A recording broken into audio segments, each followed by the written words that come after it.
सगळ्यांना जय शिवराय. आज साहित्यरत्न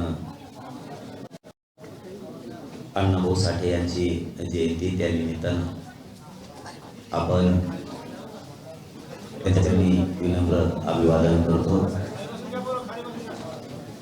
आणि सर्व देशवासियांना अण्णाभाऊ साठे यांच्या जयंतीच्या निमित्तानं खूप खूप शुभेच्छा.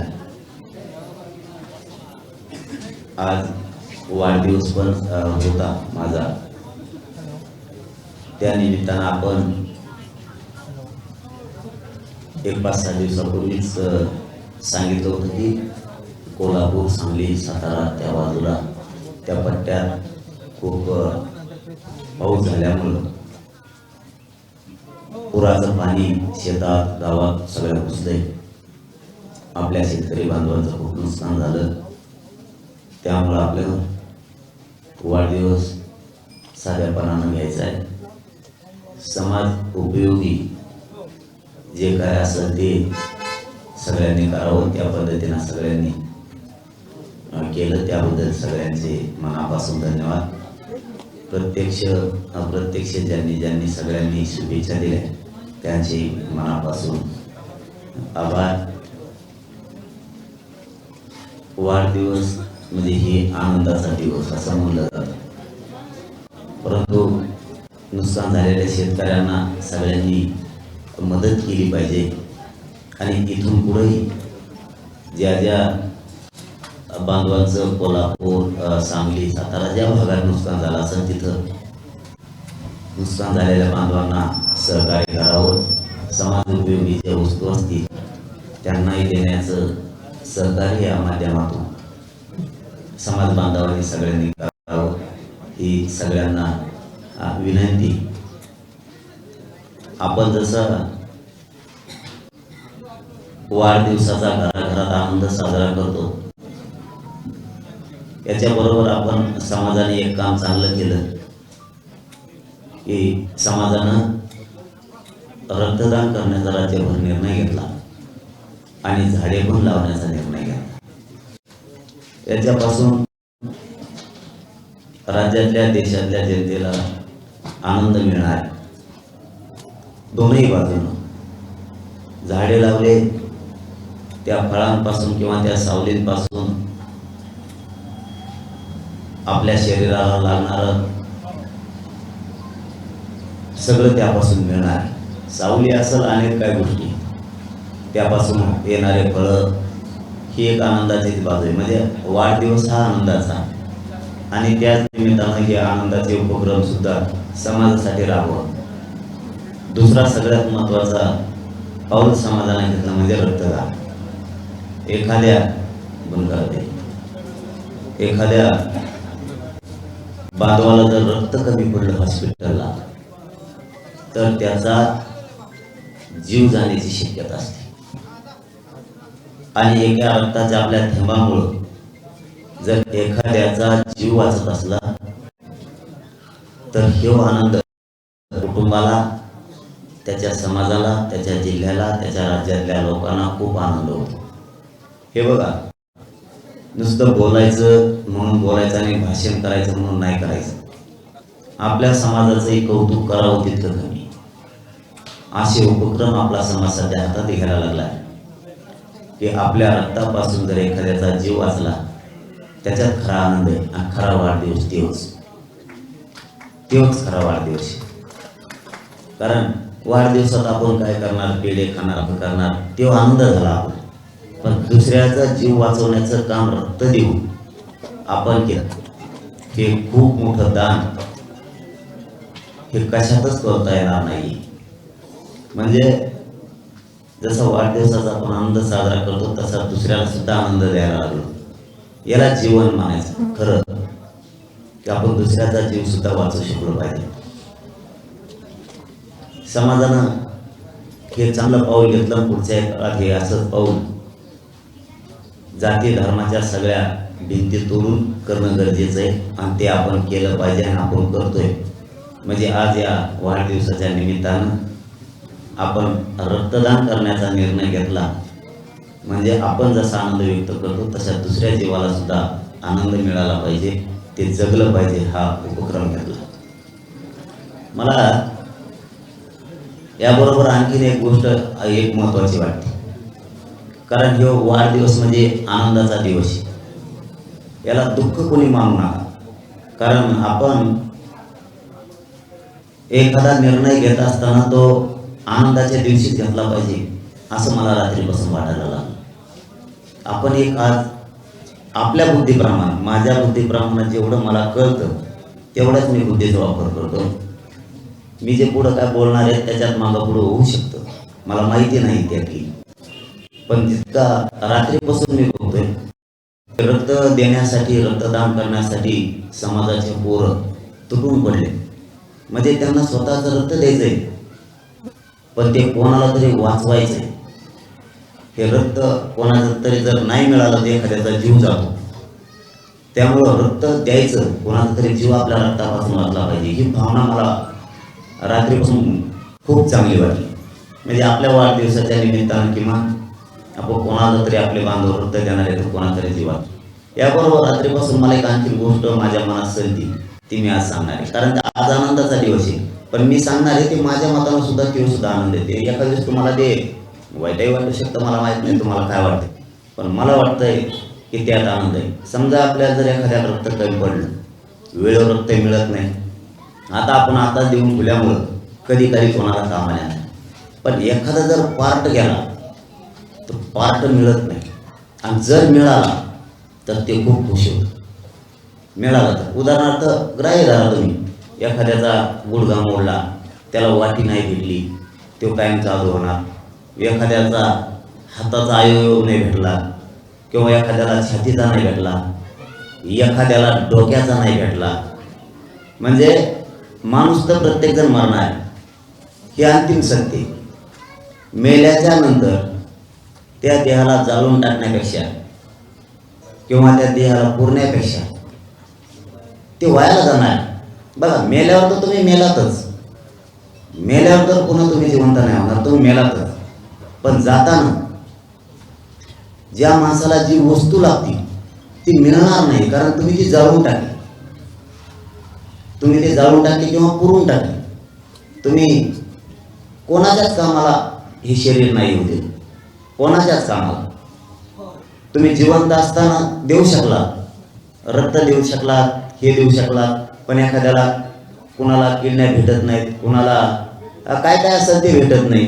ज्या वस्तू लागतात शरीराला त्या परदेशातून आणायची वेळ आली तरी लोक आणतात, पण जीव वाचवतात. मग आपण आपले जीव मेल्याच्या नंतर जाळून टाकण्यापेक्षा मला तर असं आज वाटतंय आनंदाचा दिवस वाढदिवसाचा, आपल्या शरीरापासून जर एखाद्याला आनंद मिळणार असला तर मेल्याच्या नंतर आपला सगळा देहदान आपण समाजासाठी करावा. आणि ती निर्णय मात्र मी आज घ्यायचा ठरवला की आपलं पूर्ण देहदान, आपण पूर्ण आयुष्य समाजासाठी दिलेलं आहे. माणूस जरा गेलं, आपलं शरीर सुद्धा जाळण्याच्या कामाला नाही द्यायचं, पुरायच्या कामाला नाही द्यायचं. मेल्याच्या नंतर या शरीराचा पार्ट ना पार्ट समाजाच्याच कामाला आला पाहिजे. फक्त हात आणि पायच माझ्या कुटुंबाला, म्हणजे तळहात आणि तळपायच फक्त कुटुंबाला द्यावे. माझा मेल्याच्या नंतर एकही साथ कुटुंबाला देऊ नये, तो समाजाच्या कामी यावा. आजचा जरी आनंदाचा दिवस असला तरी त्या पार्टमुळे कोणाला तरी कधीतरी आनंद मिळणार आहे. मेल्याच्या नंतर ते जाळण्यापेक्षा आपलं पूर्ण देहच, आपले सगळे अवयव आपण दान करायचे. असं आपण, मी आज या दिवशी वाढदिवसाच्या दिवशी हा निर्णय घेतला की पाय, तळपाय यासाठी द्यावात की माझ्या कुटुंबाला किमान त्याचा पाय पडून आशीर्वाद घेता येईल, आणि हात यासाठी द्यावेत, फक्त तळहातच यासाठी द्यावेत की मी हमेशा माझ्या कुटुंबाच्या चरणी नतमस्तक हात जोडून राहील, माझ्या समाजाच्या चरणी, मी जनतेच्या चरणी हमेशा हात जोडून राहील. एवढ्या दोनच गोष्टी द्याव्यात. मेल्याच्या नंतर जाळण्यापेक्षा पुरण्यापेक्षा आपलं शरीर जर कोणाच्या कामाला येणार असलं तर आपला एक ना एक पार्ट, आपला एक ना एक शरीरातला अवयव कोणाच्या तरी कामी यावा, तो जगावा. मेल्याच्या नंतर त्याची राख करण्यापेक्षा आणि मेल्याच्या नंतर त्याला पुरून टाकून त्याची माती करण्यापेक्षा आपला पूर्ण देह जर आपण दान केला, कारण आयुष्य तर समाजाला दान केलं, हे शरीर सुद्धा मेल्याच्या नंतर समाजाला दान करायचं, असं माझा रात्रीपासून निर्णय झाला की मी ते रात्री बघितलं की ह्या रक्तापासून जर कोणाचा जीव वाचणार असला तर आज अवयव मिळत नाहीये. देशात परदेशात लोकांना आणायला जायला लागतं आणि हजारो करोड रुपये मोजावे लागते, हजारो करोड रुपये मोजावे लागते, तरीही ते मिळत नाहीत. आणि जर मिळालं आणि त्याचा जर कुटुंबातला माणूस वाचला तर भयानक आनंद त्या घरात असतो. आमचा माणूस वाचला, आमचा माणूस वाचला. कोमात गेलेला माणूस जोपर्यंत बोलत नाही तोपर्यंत त्याच्या कुटुंबातला एकही माणूस पाणी पित नाही आणि जीव सुद्धा नाही. मग हे शरीर जाणण्यापेक्षा माझ्या रात्री असं लक्षात आलं, जरी आपला वाढदिवस आनंदाचा दिवस असला तर हे सुद्धा आनंदाचाच निर्णय. कोणाच्या तरी कामाला अवयव येईल माझ्या शरीराचा. मरून जाण्यापेक्षा मला दोनच गोष्टी फक्त त्यातल्या पाहिजेत. मेल्याच्या नंतर कुटुंबाच्या हातात किंवा माझ्या समाजाच्या हातात फक्त तळपाय द्यावेत की त्यांना शेवटचं दर्शन घेता यावं, आणि हात मी कायम जोडून माझ्या समाजाच्या चरणी नतमस्तक राहिलो पाहिजे. एवढ्यासाठी फक्त तळ हात तळपाय ठेवावे, बाकी सगळे अवयव म्हणजे माझं शरीर सुद्धा मी आजच समाजाला मेल्याच्या नंतर दान केलंय. कारण कोण कधी मरल काही सांगता येत. माझं उद्याही मरण आलं किंवा वर्षांनी आलं किंवा 100 वर्षांनी जरी आलं तरी शरीर मात्र दान असलं पाहिजे या मताचा मी ठाम आहे. आणि मी माझ्या निर्णयात मी माझाच निर्णय घेतो, मी कोणाचा विचार नाही करत. कारण असे निर्णय घेतल्याशिवाय सुद्धा पुढचे लोक जगणार कशी. आपण जर घेते एखाद्याला डोळे लागते, डोळेच मिळत नाही, जाळून टाकून करायचं नाही. अशा कित्येक तरी वस्तू आहेत की त्या मिळतच नाही. मेल्याच्या नंतर कुटुंब सुद्धा स्वतः होऊन जाणार आहे त्याला, तो कोणी असू द्या किंवा तो कोणत्या जाती धर्माचा असू दे, त्याला पुरणार आहे, कुटुंबच स्वतः पुरणार आहे. मग त्याची माती करण्यापेक्षा ते शरीर जर कोणाच्या कामाला येणार असलं तर आपण का जाळावं, आपण का त्याची राख करायची. म्हणून मला रात्रीपासून असं वाटलं की जरी आजचा आनंदाचा दिवस असला तर हे सुद्धा कुणाला तरी आनंद देण्यासाठीच निर्णय घेतलाय. आणि मी जर माझं आयुष्य समाजाला दिलं तर माझं शरीर सुद्धा समाजालाच दान, माझं आयुष्य तर दिले पण आपलं पूर्ण शरीर सुद्धा समाजाला दान द्यायचं, कोणाचा तरी जीव वाचत. मी ह्यो निर्णय माझ्या मनानं घेतला. आता त्याचे नियम काय असतात मला नाही, मला जे वाटलं ते मी बोललो आणि ते मी एकदा बोललो की मी ते करतो.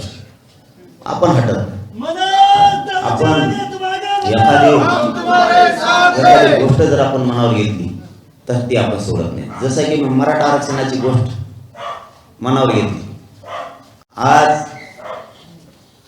मी प्रामाणिकपणानं सांगतो, मी तर मगाशी बोललो शरीर कोणाचं कधी जाईल काही सांगता येत नाही. माझं शरीर असं झालंय सध्या, 2 घंटे साथ देतो, 2 घंटे देत नाही, 3 घंटे देईन की 4 घंटे नाही. सकाळपासून बसलो तर काय झालं, एकाएकीच बिंगल्यासारखं व्हायला लागलं, अशक्तपणा आला, एकाएकीच म्हणजे हातपाय थरथर कापल्यासारखं व्हायला लागले, ताबडतोब डॉक्टरांना सलाईन लावायला लागली. अशी परिस्थिती आहे. म्हणून मी समाजाला सांगतो मी कधी असं नसेल मला नाही माहीत, फक्त आपल्या मराठी एक झाली ती एकजूट नाही फक्त द्यायची, मराठ्यांची शान राखायची सगळ्यांनी. कारण शेवटी शरीर नाही साथ देत म्हणल्याचं नाही देत, त्याला पर्याय नाही, त्याला काय नाटक नाही करता येत.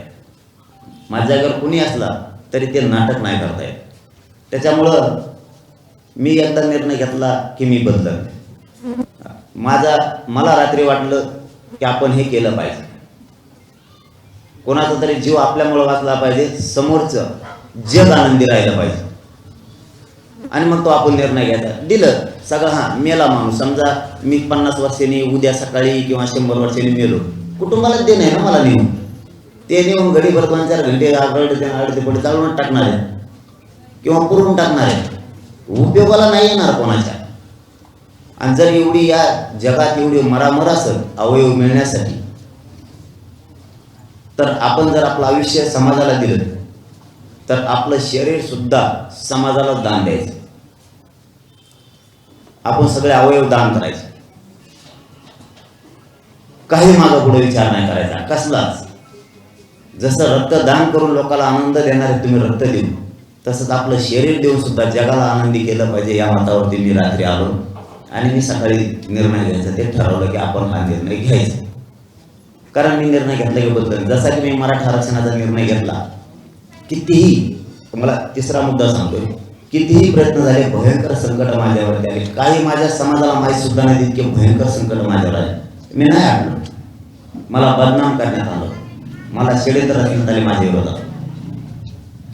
मला कित्येक वेळेस समाज माझ्या विरोधात घातला, कित्येक विरोधी पक्ष माझ्या विरोधात घातले, सरकारचे मंत्री आमदार माझ्या विरोधात घातले, तरी मी नाही आडलो. कारण मी नाही मॅनेज होत, त्यांना फुटत नाही, मला पैशाची पदाची त्यांच्या गरज नाही, त्याच्यामुळे मी त्यांना फुटत नाही, मॅनेज पण नाही होत. मला उद्या सकाळी जरी त्यांनी गोळ्या घातल्या, मी रक्ताच्या थारोळ्यात जरी पडलो, तरी शेवटच्या घटका सुद्धा मी फक्त आणि फक्त समाजासाठीच मोजणार, पण मग घडणार नाही. त्यांनी उद्या कसले हल्ले केले, त्यांनी कितीही विरोधी आणि सत्ताधारी एकीकडून आणले आणि मला उघडं पाडायचा जरी प्रयत्न केला, तरी मी समाज सोडून नाही आणू शकत. उद्याचे अनेक कार्यक्रम आहेत, त्याच्यात संकट आले तरी मी झेलायला तयार. मी एकदा ठरवलं समाजाला मायबाप, तर शेवटपर्यंत समाजाला आरक्षण मिळेपर्यंत मी हटणार नाही. कारण माझं स्वप्नच आहे, शेतकरी मराठ्यांचे लेकरं हे अधिकारी होण्यासाठी त्यांना आरक्षण पाहिजे. नोकरदारी करणारा मराठ्यांचे लेकरं मोठे व्हावेत म्हणून आरक्षण पाहिजे. शेतात काम करणाऱ्या मराठ्यांना त्यांचे लेकरं मोठे व्हावेत म्हणून त्यांना आरक्षण पाहिजे. ट्रॅक्टर, रिक्षा, टेम्पो, ट्रक हाणणाऱ्या ड्रायव्हरांचे असणाऱ्या मराठ्यांच्या पोरांना अधिकारी व्हायचे, त्यांना आरक्षण पाहिजे म्हणून मी लढतो. व्यावसायिक मराठा असेल एखादा, त्याचं लेकरं मोठं व्हायचंय म्हणून माझा हा लढा सुरू. शहरात पावभाजी विकणार असेल, टपरे चालवणार असेल, हॉटेल चालवणार असेल, तो हमाली करणार असेल, तो माथाडी कामगार असेल, तो एकदम सामान्य माणूस असेल, त्याचे लेकरं मोठे व्हावेत आणि ते सुद्धा अधिकारी झाले पाहिजेत म्हणून माझा हा लढा आहे.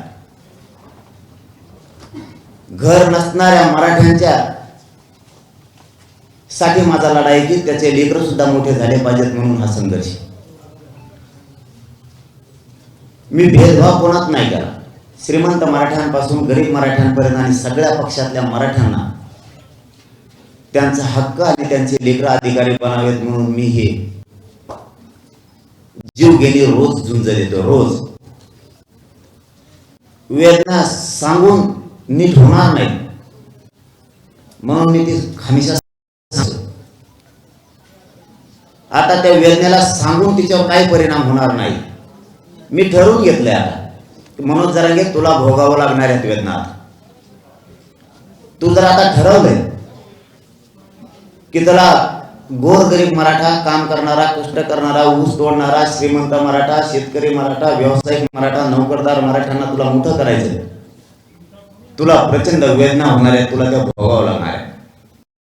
आता ते ठरवून घेतलंय की सरकारनं जरी वेदना दिल्या, विरोधी पक्षाने दिल्या किंवा आरक्षणाला विरोध करणाऱ्या कोणत्या जातींना दिल्या, तरी वेदना मात्र सहन करायच्या, पण विजय मात्र मराठ्यांना मिळून द्यायचा, त्याशिवाय तो हटायचा नाही. हे मी मला ठरवून घेतलं. म्हणजे मी तुम्हाला मोगाशी सांगितलं, माझ्यावरती जीव घेणे हल्ले करण्याचा जरी सरकारनं किंवा कोणी प्रयत्न केला तरी मी हटत नाही. या एखादा भयानक हल्ला करून मी शेवटच्या रक्ताच्या थारोळ्यात पडून जरी मोजत असलो तरी मी कधीच स्वाभिमान माझ्या समाजाचा गहाण ठेवून मागे सरकणार नाही. मी तो समाजाचा स्वाभिमान कधीच गहाण ठेवणार आणि तो स्वाभिमान गहाण ठेवून मला जगायचं पण नाही. मला माझ्या समाजाची शान वाढवायची, मला माझ्या समाजाची शक्ती वाढवायची, हे मी पक्क ठरवले. मी एक छत्रपतींच्या विचारात कट्टर मावळा. मी मोडन पण वाकणार नाही, पण मराठ्यांना मोठं केल्याशिवाय सोडणार. मग कितीही संकट आले तरी मी हटणार नाही, हे मी ठरवून घेतलेलं आहे. म्हणून मी बाहेर पडताना मरायचा विचार करत नाही आणि आत येतानाही मरण्याचा विचार नाही करत. मी कुठेही राहतो, कुठेही जातो, कुठेही खातो, काहीही करतो, कारण मरण ही भीतीच मला माहीत नाही. मला भीती काय असते हे माहीतच नाही. मला काही काही वेळेस आपले की तुम्ही थोडं सांभाळून राहायला पाहिजे. तुम्हाला सुद्धा कशी वाटत? माझ्या शरीरात भीती नावाची चीजच नाही, आणि मला जर भीती वाटते तर मी क्षत्रिय मराठा असू शकत नाही. कारण मैदान गाजवणारे मराठे अर्धवट मागले नाही सर, आणि किती आपल्या विरोधात टोळ्या उभा केल्या, त्यांनी आपल्याला बदनाम केलं, म्हणून आपण मागे सरकायचं नाही, कारण मी चुकीचं काहीच करत नाही. मला माहिती आहे जे गोरगरीब स्वप्न बघतात की आमचं लेकरू मोठं झालं पाहिजे, या आरक्षणातून मोठं होणार, त्या गोरगरिबांसाठी मी लढतो. माझ्या अवतीभोवती काही स्वार्थ घेऊन येते त्याच्यासाठी नाही लढत. त्याची इच्छा पुरी होईल नाही होईल मला नाही, तो नाराज होईल का, तो आपल्यापासून फुटून जाईल का हे मला माहित नाही. मी त्याला उचित नेमकी नेमते. मी शेवटचा माझ्या गरीब मराठ्यांच्या डोळ्यात पाणी कशाचं आहे आणि त्याला आशा कशाची लागली त्याच्यासाठी मी लढतोय. मला तो गरीब मराठा माझ्यापाशी नसल, मुंबई पुण्याच्या बाहेर काम करणारा खेड्यापाड्यातला जाऊन मराठा माझ्यापाशी नसल, तो त्याच्या कामात असल, पण त्याचा जीव माझ्यापाशी. तो रोज सकाळ संध्याकाळ टीव्ही बघतो की 8 दिवसात काय झाले जरंगे पाटलाचं. तो त्याचं काम सोडून येऊ शकत नसेल, किंवा त्याची नोकरी सोडून माझ्यापर्यंत येऊ शकत नसेल. सर्व क्षेत्रातला नोकरदार असेल, मग तो शिक्षक असेल, डॉक्टर असेल, तो पोलीस असेल, महसूल मधला असेल, तो कोणता अधिकारी असेल, तो माझ्यापर्यंत येऊ शकत नसेल, पण त्याच्या मनात पक्क आहे. किंवा एखादा व्यावसायिक असेल, एखादा उद्योगपती असेल, एखादा बिल्डर असेल, तो माझ्यापर्यंत येऊ शकत नसेल, पण त्याच्या मनात 100% मनोज जरांगे पाटील करतो हे खरं आहे. त्याचं मन त्याला बोलतं. प्रत्येक पक्षातला नेता असेल, प्रत्येक पक्षातला मंत्री आमदार असेल, मनातली मनात तो जर खानदानी मराठ्यांच्या अवलादीचा किंवा रक्ताचा असेल तर मनातले मनात म्हणतच असणार की तो करतोय तो योग्य आहे, तो जातीसाठी बांधणार. आणि कोणाला काही मिळावं माझ्या अवतीभोवतीच्या म्हणून मी काम नाही करत. कोण करत असेल ते आशा आज मी प्रामाणिकपणानं सगळं समाजासमोर मांडायला लागलो. मी त्याच्या माध्यमातूनही मी ते मांडायला लागलो की एखाद्याची जर माझ्याकडून आशा पूर्ण झाली नाही ते उद्या मला सोडून जाऊ शकतो, तर तो म्हणजे समाजासाठी आलेला नव्हता, त्याच्या स्वार्थासाठी आला होता हे समाजाने ध्यानात ठेवावं. कारण मी गरीब गरजवंत मराठ्यांसाठी लढतो. हा, माझ्याकडे येणाऱ्यांचा स्वार्थ असलाच पाहिजे, मी नाही म्हणणार नाही. स्वार्थ असला पाहिजे, त्याचा समाजाला फायदा पण झाला पाहिजे, पण त्याचा स्वार्थ साधला नाही म्हणून तो आपल्यातून फुटून जाणार आणि आपल्या विरोधात बोलणार, म्हणजे त्याच्यासारखा नालायक आणि स्वार्थी दुसरा कोणीच असू शकत नाही. कारण आपली लढाई गोरगरिबांना मिळण्यात. मी खोटं नाही बोलत. आज जो 11 महिने झालं लढा सुरू आहे, आता 29 तारखेला 1 वर्ष पूर्ण होईल.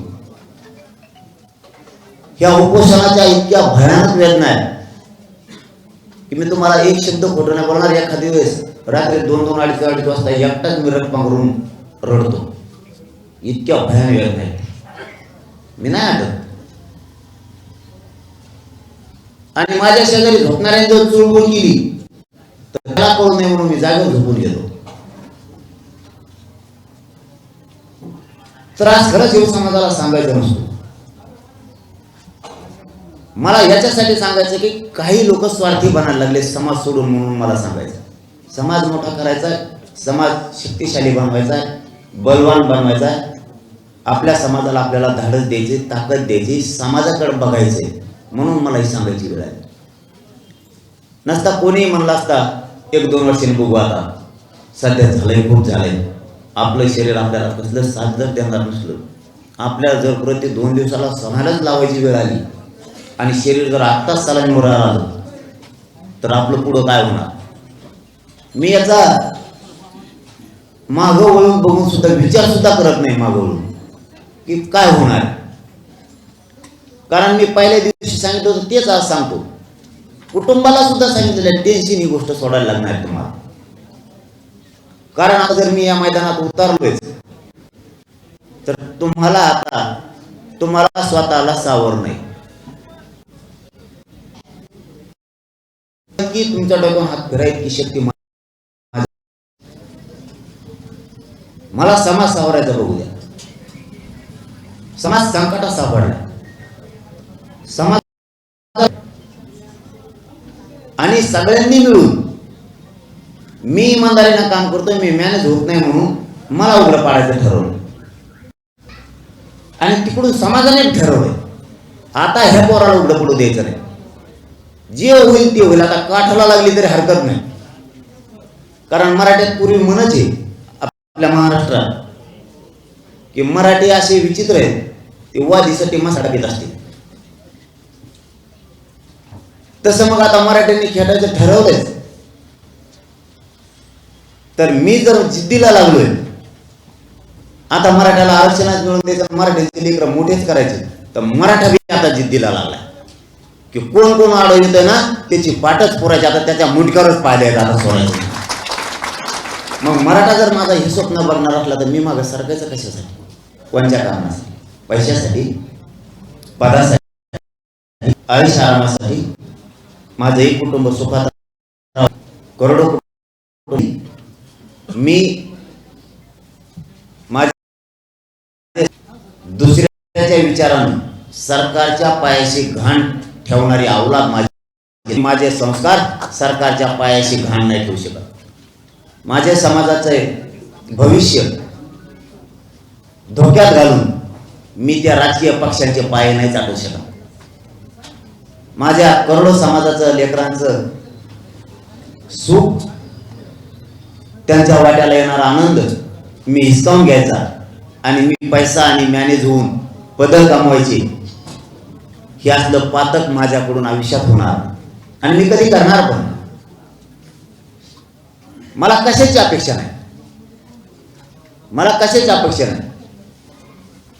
माझ्या कुटुंबावर आजच हरवलं त्यामुळे मी विचारच नाही करत आणि माझं कुटुंबच विचार नाही करत काय होणार. लक्षात आलेलं आहे जर आपला माणूस बापालाही वाटतंय बायका पोरांनाही वाटतं आपला नवरा किंवा आपला बाप आता पणाला लागलाय, संकट आपण आपले सहन करू आता. आणि तितकं थोडंसं का होईना मी त्यांना धाडशी बनवलंय की आता आपलं आयुष्य आपल्याला समाजाला द्यायचं. तुम्ही फक्त कसला विचार नाही करायचा. अपेक्षा प्रत्येक कुटुंबाला असतात. तुम्हाला तुमच्या अपेक्षा सोडून द्यावं लागणार आहे. तुम्हाला इच्छाही असती त्या इच्छा तुम्हाला आता माराव्या लागणार आहे. जरी तुम्हाला शेजारचे लेकरं कुठं जाताना दिसले, आपले लेकरं नाही दिसले तरी चालत, पण समाजाचे लेकरं मोठे केल्याशिवाय आता हटायचं. मग तो कोणचं येऊ द्या, पण समाजाच्या लेकराच्या डोक्यावर आरक्षण देऊन बोलायला टाकायचं. संकटाला सामोरं जायला मी खंबीर आहे आणि माझा समाज सुद्धा आहे. आता शेवटच्या घटकांवर जायचे, पण शेवटी समाज प्रचंड ताकदवर मराठ्यांचा बनवायचा म्हणजे बनवायचा माय बाबा. मराठ्यांचे हार काही झालं तरी आता नाही होऊ दे. माझा मराठा समाज खूप वर्षाने एकत्र आला, आता काही होऊ द्या, पण समाज शक्तिशाली बनवायचा. काही झालं आणि कितीही एकत्र आले तरी माझ्या गोरगरिबांचे मराठ्यांचे पोरं एकत्र झाले पाहिजे. माझी फक्त कळकळीची एकच विनंती मराठ्यांना, किती बापाच्या आवलं देव द्यांच्या यांचे पाठ पुरवायला एकटा माणूस जरा खंबीर आहे. फक्त पक्षाला आणि पक्षाच्या नेत्याला बाप मानू नका. मराठी स्वतःच्या लेकराला आणि स्वतःच्या जातीला मोठं करायसाठी आता ताकद लावा. तुमचा पक्ष तुमचा नेता तुमच्या जातीला, मराठ्यांच्या जातीला, मराठ्यांच्या पोराला कधीच वोट नाही करणार. कधीच. मी तुम्हाला तळतळून सांगतो, तुमचे लेख तुम्हाला IPS IAS दर्जाचे अधिकारी जर बघायचे असले ना, तुमच्या पक्षातला नेता आणि तुमचा पक्ष तुमच्या मराठ्यांच्या जातीला आणि मराठ्यांच्या पोराला कधीच वोट नाही करणार. फक्त त्यांना बाप मानायचं बंद करा, जातीला बाप माना आणि स्वतःचे पोर मोठे करण्यासाठी लढायला लागा. जगाच्या पाठीवर श्रीमंत आणि सगळ्यात प्रगतशील जात म्हणून फक्त मराठ्यांची असणारे लक्षात असू द्या. मी खंबेरी आणि कणकर आहे. मी नाही आठवत, तुम्ही काळजी करू नका त्याची, कसलीच काळजी करू नका. मला वारंवार फक्त या उपोषणाच्या आणि शरीराच्या वेदना आहे, बाकीच्या वेदनाला मी खंबीर आहे.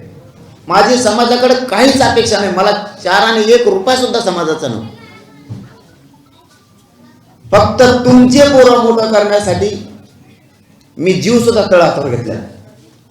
अख्खं सरकार माझ्या मागा लागलं आणि अख्खा विरोधी पक्ष माझ्या मागा लागला, तरी मी मागा नाही आलो आणि कधी हटणार बी नाही. मी शेवटचं समाजाला सांगून टाकले, माझ्यावरती कधीही सरकारनं हल्ला केला, कारण मी कुठं पण फिरतोय.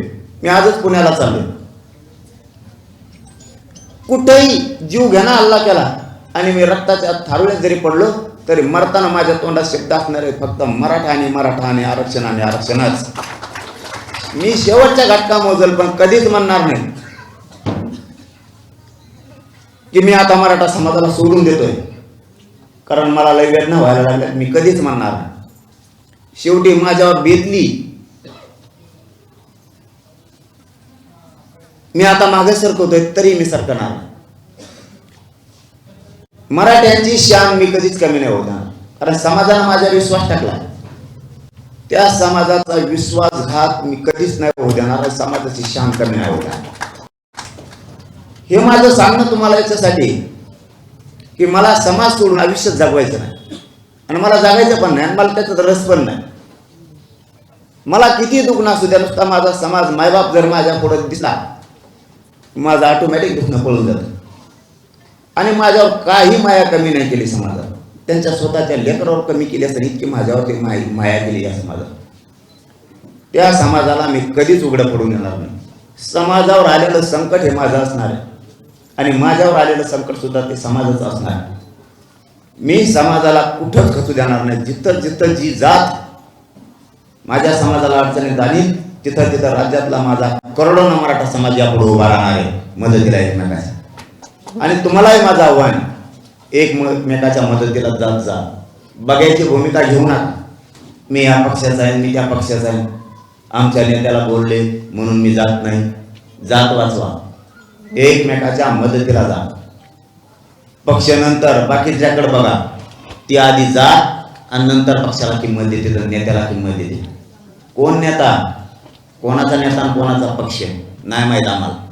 आम्हाला एकच माहिती, आता आमचे पोरं आम्हाला मोठे करायचे आणि आमची जात आम्हाला मोठी करायची. मला तुमचं काहीच नको आहे. तुमची फक्त साथ आणि आशीर्वाद पाहिजे. तुम्हाला हाक माराल तिथं तुम्ही कमी पडू नका, तुम्ही हाक माराल तिथं मी बी कमी पडत नाही. ही साथ आता आपल्याला एकमेकाला द्यायची, कारण संकटात मराठा सापडेला यांनी लक्षात असू द्या. तुमचा पक्ष त्यावेळेस जात संपायच्या वेळेस मुलं संपायच्या वेळेस येणार नाहीये. प्रत्येक पक्षातल्या मराठ्यांनी हे समजून घ्या. ज्यावेळेस जात आणि जातीच्या पोरं संपायला निघाले त्यावेळेस तुमच्या पक्षातला नेता घराच्या बाहेर सुद्धा येणार नाही, कारण ते म्हणणार आहे मला सगळ्यांचं मतदान लागत, मी तुमच्या मदतीला नाही येऊ शकत. ही हरामखोर जात वेगळी की हे शब्द तुम्हाला वापरणार आहे की मी तुमच्या मदतीला नाही येऊ शकत, मला त्यांचं बी मतदान लागतं. मग काय आमची जाताना आमचे पोरं मारून टाकतो का? म्हणून आपल्या जातीचे लोक श्रीमंतांपासून गरिबांपर्यंत सगळे सावध व्हा. नोकरदार वर्गांपासून व्यावसायिक मराठ्यांपर्यंत सगळे जागे व्हा. कारण शहरात जरी असला, मुंबई पुण्यातल्या शहरात मराठा, तरी त्यांच्याही लेकरासाठी आम्ही भांडतोय, तेही तिथं जागे व्हा. यावेळेस एक जीवानं सगळ्याला आपल्याला लढायचं. आपल्या मराठ्यांची शान आपल्याला पुन्हा एकदा दाखवायची. मराठा काय असतो पुन्हा एकदा इथून दाखवायची. भले मुंबईत धडकायची वेळ आली ते धडकायचं, पण मराठ्यांनी घरात झोपायचं आणि स्वतःच्या लेकराला आणि जातीला वाचवण्यासाठी ताकदीने पुन्हा एकजूट दाखवायची वेळ आली तर दाखवायची. जसा मागं हिस्सा दाखवला होता, मुंबईला जायचं एक आणि दुसरा लोकसभेचा, तसा पुन्हा एकदा मुंबईत जायचा हिसका दाखवायची वेळ आली तरी घरात कोणी झोपायचं नाही, हिसका दाखवायचा. आणि दुसरा हिसका जर विधानसभेला दाखवायची वेळ आली तर एक विषय निवडून यायला पाहिजे, पुरीचे पुरे पडले पाहिजे. त्या पक्ष भिक्ष मोजायचाच नाही. 100 आपल्यात बी किती उमेदवार असली आपले बी बरेच म्हणणार आहेत मी ये असू द्या, म्हणू द्या, इच्छा प्रत्येकाला असते. पण एक जर ठरला आणि तुम्हाला तो पटत बी नसला तरी जातीकडे बघून आणि आपल्या मुलाकडे बघून त्याला निवडून आणा, त्याला फोडूनच द्यायचं नाही, इतक्या ताकदीनं काम करायचं जर ह्या गोष्टी ठरल्या तर. कारण आपण सगळं 29ला ओपन करणार आहे. माझी शेवटी तुम्हाला विनंती, असे समाज उपयोगी कार्यक्रम घेत चला, समाजाला साथ द्या. आणि मोलाचं सांगतो, एकमेकाला साथ द्यायचं शिका, बघायची भूमिका घ्यायची नाही, एकमेकाला साथ द्यायची. मला आणखीन एक वाटतं, जसं तुम्ही आता रक्तदानाचं मोठं काम हातात घेतलं आणि झाडं लावायचं घेतलं, आणखीन एक तिसरं काम घ्यावं तुम्ही हातात.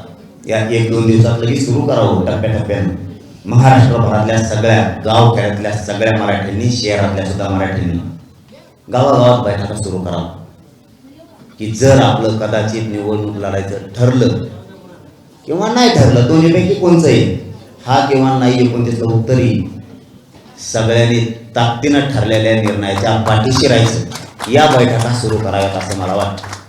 पाडायचं का उभा करायचा निर्णय होईल, पण बैठका सुरू करा. मराठ्यांच्या बैठका गावागावात राज्यभर सुरू करा.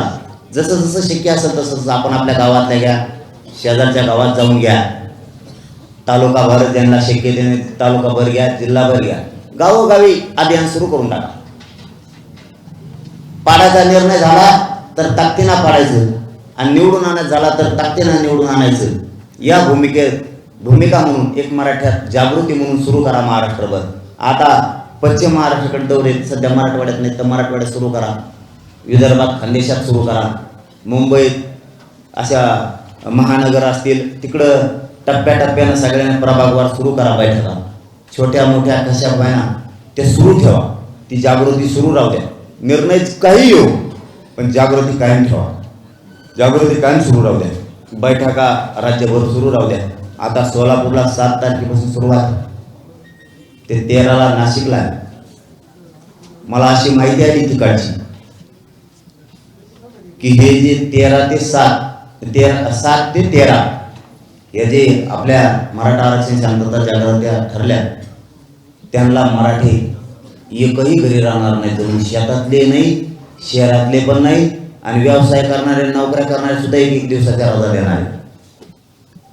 पुण्यातली अशी बातमी आहे की रविवार हे त्यांना फिरायसाठी असतो, कुटुंब घेऊन बाहेर जात. त्यांनी सांगितलं फिरायला 2 वर्षांनी देऊ. आधी समाजाचे पोरण समाजाचं बघायचं, रविवारची सुट्टी आहे ना, पूर्ण वेळ समाजासाठी द्यायचा. पुणे शहरातल्या मराठ्यांच्या या बैठकाचे निरोप आहेत. आणि इथून माझं सगळ्या मराठ्यांना सांगणे, 7 तारीख ते 13 तारखेपर्यंत असणाऱ्या शहरातल्या, नाशिक असेल, पुणे असेल, सोलापूर, सांगली, सातारा, काय जेवढे असतील तेवढे, नगर असेल, माझं विशेष सांगणे, जर कोणाला बैठका घेताना विश्वासात घेतलं नसेल, उदाहरणार्थ पुणे, नाशिक हे किंवा घेतलं नसेल तर नका घेऊ द्या. तुम्हाला समाज विश्वासात घेईल, समाजासाठी काम करा बाहेर पडून सगळ्यांनी. आणि इथं कोणी मालक नाही, कोणी जर बैठका घेणारा कोणी आयोजक असेल, ते जर मत असलं मीच मालक येतं, ते सुद्धा मालक नाही. सगळ्या जिल्ह्यातले सगळे मराठी मालक आहेत, सगळ्यांनी त्याच्यात सहभागी व्हायचं, कोणी मालक नाही. जर एखाद्याच्या तोंडातून शब्द गेला असेल आम्ही बघतो आम्ही करतो, तर सगळ्यांनी करायचं. हा एक गोष्ट खरी, माझी यांच्याशी ओळख यांच्याशी नाहीये, मी तुमच्यापर्यंत पोहोचू शकलो नसेल किंवा फोन लावू शकलो नसेल, याचा अर्थ असं समजायचं नाही की ते मालक आहेत का काय. सगळ्या जिल्ह्यातला मराठा मालक, सगळ्या राज्यातला मराठा मालक आहे. इथं कोणी अध्यक्ष प्रत्यक्ष नाही, इथं सगळे माझ्यासहित मराठा सेवक आहेत, सगळे समन्वय काय नाही. इथं सरसकट श्रीमंत मराठ्यांपासून गरीब मराठ्यांपर्यंत सगळेच मराठा सेवक आहेत. आपण सेवा करण्यासाठी आलेलो आहे.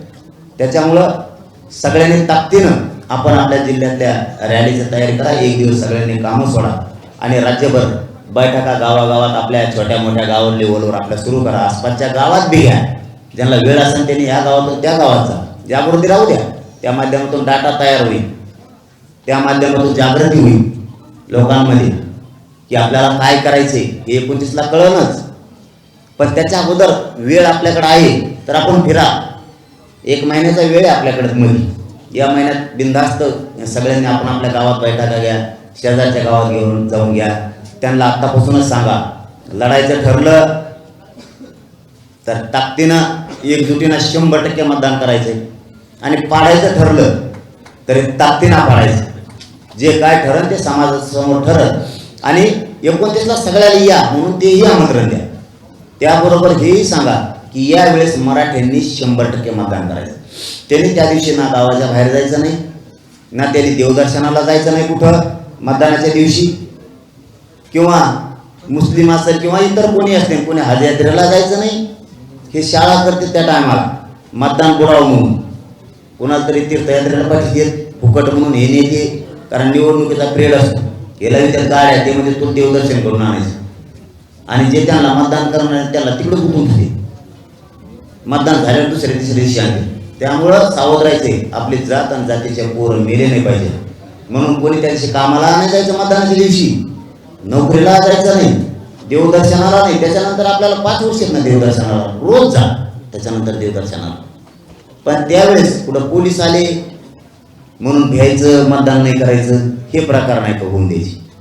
बोगस मतदान नाही होऊ द्यायचं. म्हणजे आताच्या बैठका घ्यायच्यात ना याच्यात हे प्रमुख काम करायचे. बोगस नाव घातले त्यांनी कोणाकोणाच्या दुसऱ्या तालुक्यातले बोगस नावं घातले. दुसऱ्या तालुक्यातले बोगस नाव घालायला सुरुवात झाली आता. म्हणजे उदाहरणार्थ आंबडे तर याच्यात बोगस नाव घालायचे. परभणीकडची, संभाजीनगरकडची असे. समजा बीडला घालायचे तर गंगाखेडचे घाल, पाथर्डीचे घाल, हे शाळा. त्याच्यामुळे बोगस नाव आपण आपल्या गावात माहीत असते ते बोगस पुरे उडायला लावायचे. एक ठेवायचं नाही बोगस फागस यावं लागली. बोगस नावामध्ये कोणाचे ठेवायचे नाही एकाचे. याच्यावर जागृती करायची त्या बैठकीत. आपल्या गावात बोगस नाव कोणाचं आहे का ते उडवायचं. कोणाचं असो मग ते मतदान 100% करायचं. कारण निवडणूक आयोगाला हे दोन्ही मान्य. 100% मतदान झालं पाहिजे. आपण का वाईट करतो का? आणि बोगस त्यांनाही बी नाही पाहिजे. ही जागृती आपण स्वतः करायची. परत कोणत्याने दबाव जर आणला मतदानात जाऊ नको म्हणून त्याला अजिबात घ्यायचं नाही. कोणत्या नेत्या त्याला कोणत्या नेत्याला दबाव लागतेच ना मला सांगा त्याला पाडीतच मग घ्या बारी. लपून नाही ठेवायचं. एखादा नेता जर म्हणला आपल्या रॅलीला जाऊ नका, मराठ्याचा असू द्या ओबीसीचा असू द्या कोणाचा असू द्या देऊ अजिबात त्या रॅलीला जायचं नाही मराठ्याच्या, त्याचं नाव मला सांगा मग बघू आपण त्याच्याकडे काय करायचं. त्यामुळे ह्या सगळ्या जागृत्या करत राहा. छोट्या छोट्या गोष्टी आपले चांगले लोक कोण आहेत, कोण हुशार पोर आहेत, कोण कोणत्या कामाला ठेवायचे हे सगळं हळूहळू बैठकीच्या माध्यमातून तुमच्या मनानं तुमच्या धर्तीवर सुरू करा. तुमच्या जीवावरती मी लढतो. समाजाच्या पाठबळावर ताकदीवर आशीर्वादावर मी लढतो आणि लढणार. मराठ्यांना त्यांचं हक्काचं ओबीसीतलं आरक्षण आयुष्यासाठी त्यांच्या दिल्याशिवाय जरी सलांवर आला असलं तरी त्यांना दिल्याशिवाय मी मरत नाही. त्यांच्या लेकराचा विजय झाल्याशिवाय मराठ्यांचा 6 करोड मराठ्यांचा विजय झाल्याशिवाय त्यांची शान वाढवल्याशिवाय त्यांची प्रतिष्ठा वाढवल्याशिवाय मी शांत बसत नाही. आणि माझं शेवटचं स्वप्नच ते मराठ्यांचे लेकर अधिकारी झालेले बघायचे आणि मराठ्यांच्या गोरगरिबांच्या चपला सकट हे नेते पाय पडले पाहिजेत. ही इज्जत मराठ्यांना कमवून द्यायची जबाबदारी तुमची आमची सगळ्यांची. त्यासाठी शेवटी पुन्हा एकदा सांगतो एकजूट राहा. पक्षाच्या नेत्याच्या नादाला लागून आपल्या स्वतःच्या मुलाचं आणि स्वतःच्या जातीचं वाटोळं करू नका ही माझी हात जोडून विनंती आहे. कारण हे लोक राजकारणी लोक श्रीमंत झालेत आता. हे वेगळे वेगळे खोटे मेसेज सोडणार, खोटे व्हिडिओ सोडणार, खोट्या माहित्या गावात सोडणार. हे 100% करणार. हे मोठे तुम्हीच केले. त्याच्यामुळे यांच्यावर विश्वास ठेवू नका. ते तुमचे पोरं मोठे होऊ नये आणि तुमची जात मोठी नाही व्हावा म्हणून खोटं सांगतोय तुम्हाला. हे घराघरातल्या सगळ्या पक्षातल्या मराठ्यांनी समजून घ्या. लेकरं तुमचे मोठे करायचे, मग तुमच्या नेत्याला तुम्हीच प्रश्न विचारा. आम्ही नाही जात म्हणा आंदोलनात दिवर आता आरक्षण, तो म्हणला रॅलीला जाऊ नका, मराठा आरक्षणाच्या कार्यक्रमाला जाऊ नका, मराठ्यांच्या सभेला जाऊ नका, त्याला म्हणायचं नाही जा, आत्ता आरक्षण देऊ इच्छितो ना. तो फक्त काय म्हणतो एवढा ऐका, काहीच बोलू नका. तो तुमच्या पोरा कोण आहे का नाही याचं उत्तर मराठ्यांजवळ. फक्त मराठ्याने त्याला आता मराठ्याचा नेता जर आला आणि तो जर म्हणला कुठं कार्यक्रमाला जाऊ नका, मराठ्याच्या रॅलीला जाऊ नका, सभेत जाऊ नका, त्याला म्हणा मी जात नाही. मतदान बी तुम्ही म्हणतो त्यालाच करतो, पण आरक्षण आत्ता देतो का? मग तो विरोधी पक्षाचा असू नाही तर सत्ताधाऱ्याचा असो, कोणचा आमदार मंत्री असू द्या, त्याला एवढाच प्रश्न विचारायचा. आमचं ओबीसीत आरक्षण आहे, कुणबी आणि मराठा एक आहे. कुणब्यांचा व्यवसाय शेती, आमचा व्यवसाय शेती, आणि व्यवसायावर आधारित म्हणजे शेतीवर आधारित आरक्षण दिलंय, एवढंच त्याला प्रश्न विचार. जर व्यवसायावर आधारित दिलंय तर कुणब्यांचा व्यवसाय शेती आहे, आमचा शेती आहे. माळ्याचा व्यवसाय शेती आहे म्हणून माळ्याला दिलंय, तर मग आम्हाला का दिलं नाही? आमचा जर व्यवसाय शेती आहे तर आम्हाला कुणबी प्रमाणपत्र आत्ता दी, आम्ही तू म्हणशील ते ऐकतो. बघा तुम्हाला त्याचं उत्तर काय आहे. त्याचं उत्तर एकच येणार की मग तुम्हाला दिल्यावर ओबीसी नाराज होते, मग मरे तू आमचे पोरं ते नाराज होते तर. आणि दुसरं उत्तर येणार निवडणूक झाल्यावर देऊ, मग निवडणूक झाल्यावर हे 5 वर्ष आपल्याला भेटतच नाही. दोनच उत्तर येणार आहे, निवडणूक झाल्यावर देऊ म्हणलं त्याच्या हॉपकडे ठेवून दे, मिळतच नाही, देतच नाही, याचा अर्थ असा आहे. आणि त्यांचं मतदान फुटतंय म्हणल्यावर ओबीसीचं, मग तर आपल्याला मिळतच नाही असं समजायचं. आपले उत्तर आपल्याच जवळ आहेत, फक्त त्यांना विचार. ते आपल्या लेकराकडून कवाच बोलणार नाही. मग तो पक्ष ठेवून आता काय कामाचा आपल्या? आपलं लेकर आपल्याला आपल्या आईबापाला जगिणार आहे म्हातारपणाला. नेता पक्ष नाही जगिणार आपल्या आईबापाला. म्हातारपणाला आपल्या जातीला आपले लेकर सांभाळणार आहेत. तो पक्ष किंवा तो पक्षाचा नेता नाही सांभाळणार आपल्या आईबापाला, आपल्या जातीला सुद्धा. हे मराठ्यांनी खोल घरात जाऊन जरा समजून घ्या. आपली जात आपल्याला सांभाळायची, आपले आईबाप आपल्याला सांभाळायचे, आपले सासू सासरे आपल्याला सांभाळायचे, आपले भाऊ आपले नातू आपल्याला सांभाळायचे. नेता एक बी दिवस झोका द्यायला येणार नाही आपल्या लेकराला. एक बी दिवस आपल्या आजोबाला हाताला धरून ते दवाखान्यात नाही येणार, आपल्याच पोराला न्यावं लागणार आहे. आणि आपलं पोरग जर पैशावाला झालं तर ते दवाखान्याच्या अडचणी आल्या आजोबाच्या तरी सोडणार आहे, कसल्या अडचणी आला तरी सोडणार. त्याला पैशावाला बनवा, स्वतःच्या जातीला स्वतःच्या पोराला पैशावाला बनवा. नसता मग हे नेत्याच्या दारात जावं लागतं आपल्याला. देतो का 1500 रुपये, देतो का 1600 रुपये, आणि 1500 1600 3000च्या या स्कीम तेवढी एक बॅगच घेतोय आमचा मराठा सरकीची. आणि ती जर नाही विकली तर दुसरी परत 2-2.5 हजाराची आमची. तुका ना दिला येता का? हे बघा, जात आणि जातीचे पोरं मोठे करा ही तळमळ मी तुम्हाला सांगतो. मला त्यांना महाविकास आघाडीचं देणं घे नाही ना त्या महायुतीचं आहे, मी दोन्हीला मोजित नाही त्यांना. की जात मोठी करा, जातीचे लेकरं पैशावाले बनवा. तुम्हाला कोणापुढं हात पसरायची गरज नाही. तुमचे लेकरं अधिकारी बनवा, तुमचे लेकरं उद्योगी बनवा.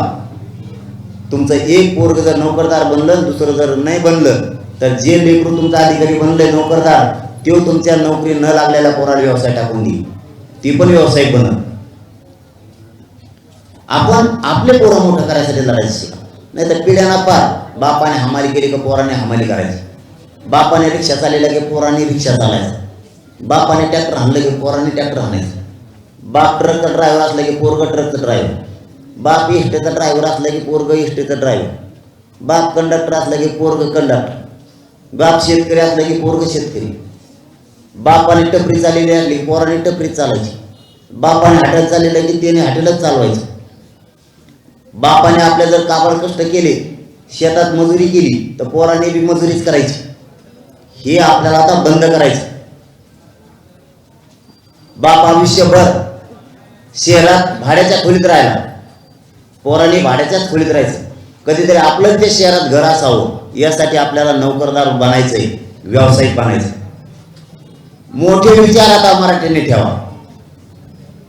आपल्याला एक बदल करायचा. माताडी कामगाराचं पोरग माताडी कामगारच नाही राहायला पाहिजे. गिरणी कामगाराचं पोरग गिरणी कामगारच नाही राहायला पाहिजे. शिक्षकाचं पोरग शिक्षक होतच नाही, नोकरी न लागल्यामुळे ती व्यसनी होत आहे. डॉक्टरांचं पोरग डॉक्टर होतच नाही, कारण ते व्यसनी बनत आहे. पोलिसाचं पोरग पोलीस होतच नाही, कारण त्याला आरक्षणच नाही, त्यामुळे ते पोलीस होत नाही. महसूल मध्ये असणारे आपले अधिकारी महसूल डबल बनतच नाही, कारण आरक्षणच नाही. त्याच्यावर दुसराच येतो, बोगस प्रमाणपत्र घेतल्याला डबड दे कामाधामच 40 चेतमे लावून हिंडत आहे गाडी आणि बोगस प्रमाणपत्र त्याच्या गाडीत डिक्की ठेवल्यात. हेच बसणार. आमच्या लोकांना नाही स्वप्न बघायचं. आमच्या बापाने हमाली केली, त्यांनी स्वप्न नाही बघायचं. आता नाही पोराने हमाली करायची, नातवाने हमाली करायचं, आता नोकरीला लागायचं. ऊस तोडणाऱ्या मराठीने आता स्वप्न नाही बघायचं की माझ्या हातात कोयता होता पण आता पोराच्या हातात नको, पोरग नातू तरी अधिकारी झालं पाहिजे. हे स्वप्न नाही बघायचं आम्ही. का आम्ही हमेशा तेच स्वप्न बघायचे? मुसलमानाने तेच स्वप्न बघायचे का? बापाने केळं ऐकले की पोराने केळं शिकायची. मुसलमानाच्या बापाने पाव ऐकले की त्याच्या पोराने पाव शिकायची.